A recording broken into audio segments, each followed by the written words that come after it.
पूर्णानगर येथे क्षुल्लक कारणावरून 2 गटात तुफान हाणामारी, एका युवकावर चाकू हल्ला। अमरावती जिल्ह्यातील भातकुली तालुक्यातील पूर्णानगर येथे शुक्रवारी सायंकाळी 2 गटात किरकोळ वादातून भीषण हाणामारी झाली आहे। आठवडी बाजारात झालेल्या या वादात एका युवकावरही चाकूने सपासप वार करण्यात आले असून तो गंभीर जखमी झाला आहे, तर दुसऱ्या गटातील एक जण जखमी आहे।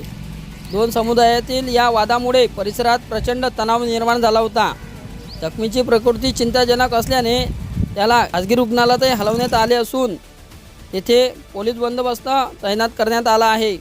घटनेची माहिती मिळताच घटनास्थळी अप्पर पोलीस अधीक्षक दत्तात्रय तोटेवाड यांच्यासह वरिष्ठ अधिकाऱ्यांचा फौजफाटा घटनास्थळी धाव घेतली।